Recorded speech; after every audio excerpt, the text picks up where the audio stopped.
এই গরমে পাতলা ঝোলটাই সবচেয়ে ভালো। আসসালামু আলাইকুম এভরিওয়ান, কেমন আছেন সবাই? আজকে কয়েকদিন যাবত অনেক গরম পড়তেছে। আর আসলে এই গরমের মধ্যে ভুনাটা আমি প্রেফার করি না। ভুনাটা গরমের ভিতর খাওয়া ঠিক না।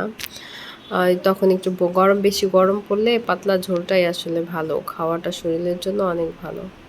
আর তাই আজকে আমি ইলিশ মাছের রেসিপি করব, ইলিশ মাছের পাতলা ঝোল। আর আপনাদের সাথেও একটু শেয়ার করতেছি।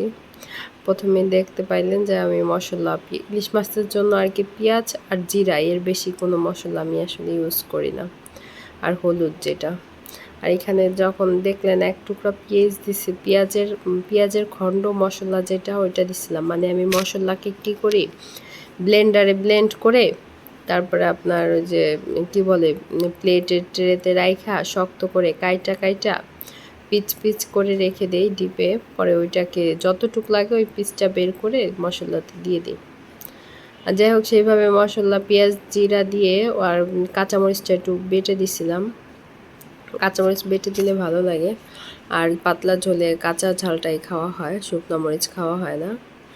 আর এই তো মশলা কষিয়ে মাছটা দিয়ে দিয়েছিলাম। ইলিশ মাছটা দিয়ে কোনো মাছ আর কি ভাজাভাজি করব না, এমনিতেই পাতলা ঝোল করব। অনেকে অনেকভাবে করে, যার যার মানে নিয়ম অনুযায়ী যে যেইভাবে রান্না করে। আমরা সাধারণত পাতলা ঝোলটা এইভাবেই আমি রান্না করি। আর এইভাবে আমাদের কাছে খেতে ভালো লাগে। আর পাতলা ঝোল করলে ইলিশ মাছটা না ভাজলেই হয়, না ভাজলে আরও ভালো লাগে বেশি। যাই হোক, এইভাবে আমি মাছটা কি কষিয়ে ভুনা করে তারপর উঠায় রাখবো। এইদিকে আরেক চুলোতে ছেলের জন্য খিচুড়ি বসাইছিলাম, মিষ্টি কুমড় দিয়ে খিচুড়ি বসাইছিলাম। তার মধ্যে এক পিস ইলিশ মাছ দিয়ে দিয়েছিলাম। সেই মাছটা একটু সিদ্ধ হয়ে আসলে আর কি উঠাইয়া তুইলা কাটা বেছে দিচ্ছিলাম। ছোট মানুষ তো একটু কাটা বাঁধলে তো সমস্যা। আর এদিকে মাছটা ভুনা হয়ে গেছে। মাছটা ভুনা আমি উঠাইয়া রাখছি আরেকটা পাত্রে। আর মিষ্টি কুমড়টা দিয়ে দিচ্ছি। মিষ্টি কুমড়টা দিয়ে পানি দিয়ে দিলাম। আর ওই মশলা সহ ওইটা উঠাই রাখছি।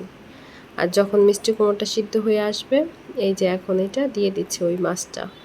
এখন কিন্তু তরকারি প্রায় হয়ে গেছে শেষের দিক, তখন কিন্তু আমি এই মাছটা ভুনা দিয়ে দিলাম। আর এইভাবে একবার খেয়ে দেখবেন, অনেক ভালো লাগবে। আমাদের রেসিপিটা যদি ভালো লাগে তাহলে অবশ্যই লাইক কমেন্ট শেয়ার করবেন, ফলো দিবেন।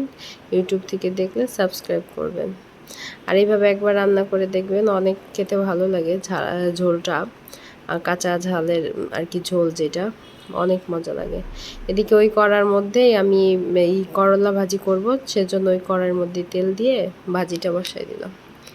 এই তো আজকে দুপুরে এই রেসিপি করলাম, সেটা আপনাদের সাথে শেয়ার করলাম। ভালো থাকবেন।